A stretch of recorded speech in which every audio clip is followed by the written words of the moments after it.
जी बिस्मिल्लाहिर्रहमानिर्रहीम जी अस्सलाम वालेकुम जी सारे दोस्तों ਨੂੰ उम्मीद है कि तुसी सब खैर खैरियत ਨਾਲ ਹੋਵੋਗੇ। और जनाब अज सबक नंबर 6 जनाब सबक नंबर 6 दिल के हवाले नाल कि उजलाती असाबी जिहड़ी है और नबज़ जिहड़ी होएगी तो उत्थे जनाब असी किस तरह असी जजमेंट करांगे कि ये दिल के अमराज के उपर चल रही। अक्सर देखा होना कि जिन्ने भी दिल के अमराज पैदा होंदे ने वो अगर तुसी गौर करो कि तो फिर वो उजलाती असाबी ही तहरीक दे विच ज़्यादातर होंदे ने। अक्सर देखा गया कि मरीज़ के होंठ जिहड़े ने सब्जी माइल हो जाएंगे या स्याह होने शुरू हो जाएंगे, अखां दे थल्ले हल्के पै जाएंगे। इस तरह जनरल पट्ठे जिहड़े कंधियां वाले ने बहुत ज़्यादा दर्द करनगे, मरीज़ जिहड़ा वज़न नहीं चुक सकेगा। इस तरह ही दिल जिहड़ा वो अक्सर खुशी गमी दोनों बर्दाश्त नहीं कर सकेगा और इस तरह बेशुमार जिहड़े अमराज ने वो पैदा होने शुरू हो जाते हैं। और जनाब दोस्तों की गुजारिश है कि जनाब अगर इन्हां चीज़ों को समझ लिया जाए तो फिर बहुत ही आसानी नाल असी इन्हां दा इलाज मुआलजा कर सकते। और जनाब ये चैनल में सबसक्राइब जरूर कर लिया करो और जनाब शेयर लाइक ज़रूर कराया करो और मुख्तलिफ ग्रुपों कराया करो ताकि गल कि उहदे विच हुक्मा हज़रात बैठे और मज़ीद रहनुमाई भी करनगे और मज़ीद सिखन सिखाने दे अमल नूं अगे भी लैके चलणगे।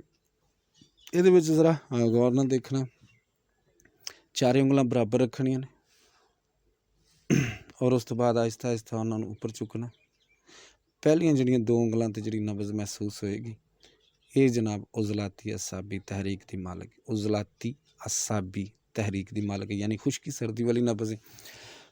और ये खुश्की सर्दी वाली जिहड़ी नब्ज़ है ਇਹਦੇ ਵਿੱਚ दिल ਦੇ ਵਿੱਚੋਂ इस तरह लगेगा कि जिमें धुएँ उठते हैं। तुसीं मरीज़ नूं कह सकदे जी कि इस तरह लगता कि जिमें दिल के अंदरों धुएँ उठते हैं खन्नाक।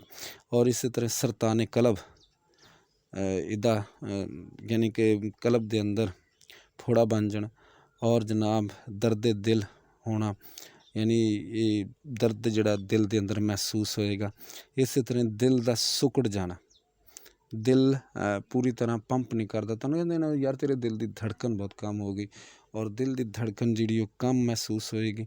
और इस तरह ही अगर इहदे विच भी देखा जाए तो फिर हाजमा कमज़ोर और पट्ठियां दे अंदर बेहतरीन किस्म की समझ लवो कि कमियां पैदा हो जांदियां ने। और ख़ास तौर पर फिर इहदे विच हुंदा कि डॉक्टर हज़रात बार बार खून पतला करने वालियां दवाइयां दिंदे ने और उहदे विच इन्हां चीज़ां नूं बहुत ज़्यादा कहते हैं कि जी खून पतला रखो ताकि गल एक खून दी वेना दिल नूं ज़्यादा जोर ना लगाना पे।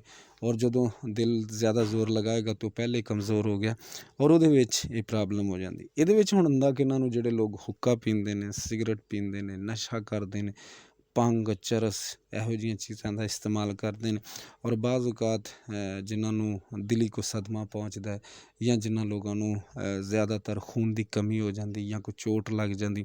और इस तरह अगर वेख्या जाए तो एक्सीडेंट अचानक हो जाना या कोई नज़दीकी इस कदर तेज़ तरीन सदमा होना और ज़्यादा देर तक मसलन कि नींद ना पूरी करना, ये सारे जिन्ने भी अमराज ने इस वजह तो पैदा होंदे ने कि इन्हां दी बेहतियाती या ज़्यादातर सर्द खुश्क गज़ावां दा बेदरेग इस्तेमाल करना और इहदे विच कि रात गए तक जागना और इस तरह ही बेकरी फ्रूट ये वो इन्हां चीज़ां का बहुत ज़्यादा इस्तेमाल करना जिस तरह कि बोतलां और इस तरह बहुत सारे ऐसियां चीज़ां जिहड़ियां ने वो पैदा हो जांदियां ने। मरीज़ आंदे ही तुसी नब्ज़ पहले देखो ज़रा गौर नाल, नब्ज़ बआसानी तुहानूं इहदी समझ आ जाए। इसी वजह तो ये सारियां चीज़ां समझाने का मकसद है। बड़े गौर नाल देखना, पहलियां दो उंगलों ते अगर महसूस होए तो फिर जनाब उजलाती असाबी यानी कि सर्दी खुश्की वाली नब्ज़ है। और मैं देखा है कि जितने भी अमीर तबका है उन्होंने अंदर भी ये बहुत ज़्यादा प्रॉब्लम शुरू होंगी। जिस तरह कि वो अच्छियां खुराकां खांदे ने, अच्छी जो खुराक खांदे ने तो वो एक्सरसाइज नहीं करते, वर्जिश नहीं करते। एक चीज़ है कि तुसी जिहदे विच बहुत ज़्यादा ताकत गज़ा दे विच ਉਸ ਗਜ਼ਾ ਨੂੰ ਹਜ਼ਮ ਕਰਨ ਵਾਸਤੇ ਸਾਡੇ ਜਿਸਮ ਦੀ ਡਿਗਰੀ ਜਿਹੜੀ ਉਸ ਮੁਤਾਬਕ ਹੋਣੀ ਚਾਹੀਦੀ ਕਿ ਜਿੱਥੇ ਜਾ ਕੇ ਉਹ ਗਜ਼ਾ ਜਿਹੜੀ ਹੈ ਸਾਡੇ ਵਜੂਦ ਦਾ ਹਿੱਸਾ ਬਣ ਸਕੇ। ਲੇਕਿਨ ਅਸੀਂ ਜਿਹੜੇ ਬਹੁਤ ਸਾਰੇ ਜਿਹੜੇ ਸਾਡੇ ਖਾਣ ਪੀਣ ਵਾਲੇ ਤਬਕੇ ਨੇ, ਉਹਨਾਂ ਦਾ ਕੀ ਕੰਮ ਹੁੰਦਾ, ਇੱਕ ਹੱਥ ਕੰਪਿਊਟਰ 'ਤੇ ਦੂਸਰਾ ਹੱਥ ਦੇ ਵਿੱਚ ਬਰਗਰ ਔਰ ਜਨਾਬ ਨਾਲ ਬੋਤਲ ਪਈ ਹੁੰਦੀ ਅਤੇ ਨਾਲ ਜਨਾਬ ਉਹ ਫੋਨ 'ਤੇ ਲੱਗੇ ਹੁੰਦੇ ਨੇ। ਯਾਨੀ ਇੱਕੋ ਟਾਈਮ ਦੇ ਵਿੱਚ 4-4 ਕੰਮ ਕਰ ਰਹੇ ਹੁੰਦੇ ਨੇ। ਲੇਕਿਨ ਉਹਨਾਂ ਲੋਕਾਂ ਨੂੰ ਇਹ ਸਭ ਤੋਂ ਜ਼ਿਆਦਾ ਪ੍ਰੋਬਲਮ ਸ਼ੁਰੂ ਹੁੰਦਾ। ਲੇਕਿਨ ਖੁਦਾਰਾ ਇਹਨਾਂ ਚੀਜ਼ਾਂ ਦੇ ਉੱਪਰ ਗੌਰ ਕਰਿਆ ਕਰੋ। ਸਾਡਾ ਦੀਨ ਫਰਮਾਉਂਦਾ ਹੈ ਕਿ ਪੂਰੇ ਅੱਛੇ ਤਰੀਕੇ ਨਾਲ ਬੈਠ ਕੇ ਦਸਤਰਖਾਨ 'ਤੇ ਬਿਸਮਿਲ੍ਲਾ ਸ਼ਰੀਫ ਪੜ੍ਹ ਕੇ ਉਸ ਤੋਂ ਬਾਅਦ ਜਨਾਬ ਪੂਰਾ ਹਾਜ਼ਰ ਨਾਜ਼ਰ ਕਰਕੇ ਦਿਮਾਗ ਨੂੰ ਔਰ ਫੋਨ ਬੰਦ ਕਰਕੇ ਤੁਸੀਂ ਖਾਣਾ ਖਾਇਆ ਕਰੋ। ਔਰ ਅੱਲਾਹ ਤਾਲਾ ਨੇ ਜ਼ਿੰਦਗੀ ਇੱਕ ਹੀ ਦਫਾ ਦਿੱਤੀ, ਦੁਬਾਰਾ ਨਹੀਂ ਦੇਣੀ। ਔਰ ਜਨਾਬ ਇਹਦੇ ਵਿੱਚ ਗੌਰ ਫਿਕਰ ਕਰਿਆ ਕਰੋ। ਤੁਹਾਡੀ ਸਿਹਤ ਜਿਹੜੀ ਉਹ ਤੁਹਾਡੇ ਪਿਆਰਿਆਂ ਵਾਸਤੇ ਬਹੁਤ ਜ਼ਰੂਰੀ, ਤੁਹਾਡੇ ਖਾਨਦਾਨ ਵਾਸਤੇ ਬਹੁਤ ਜ਼ਰੂਰੀ। ਔਰ ਤੁਹਾਡੀ ਮੈਂ ਸਮਝਦਾ ਕਿ ਬਹੁਤ ਸਾਰੀਆਂ ਐਸੀਆਂ ਚੀਜ਼ਾਂ ਨੇ ਜਿਹੜੀਆਂ ਤੁਹਾਡੀ ਜ਼ਿੰਦਗੀ ਨਾਲ ਜੁੜੀਆਂ ਹੋਈਆਂ ਨੇ। ਬਹੁਤ ਸ਼ੁਕਰੀਆ ਜੀ। ਫਿਰ ਕਹਾਂਗਾ ਜੀ ਉਜ਼ਲਾਤੀ ਅਸਾਬੀ ਨਬਜ਼ ਦੇਖਣ ਵਾਸਤੇ ਬੜੇ ਹੀ ਅੱਛੇ ਤਰੀਕੇ ਨਾਲ ਤੁਸੀਂ ਦਬਾ ਦਿਓ ਔਰ ਆਹਿਸਤਾ ਆਹਿਸਤਾ ਉੱਪਰ ਚੁੱਕੋ। ਜੇ ਪਹਿਲੀਆਂ 2 ਉਂਗਲਾਂ ਦੇ ਉੱਪਰ ਨਬਜ਼ ਮਹਿਸੂਸ ਹੋਵੇ तो फिर ये जनाब उज़लाती असाबी तहरीक दी मालक है। और इस चीज़ को मद्देनज़र ज़रा गौर ना रखना और कोशिश करना कि अपनी ज़िंदगी आसान बना सको और दूसरों वास्ते तरक्की का बायस बनो और अपने वास्ते भी। फिर कहांगा कि अपना ख्याल रखना चाहिए, अपने प्यारों का ख्याल रखना। बहुत शुक्रिया जी। अस्सलाम वालेकुम। जींदे वास्ते रहो जी।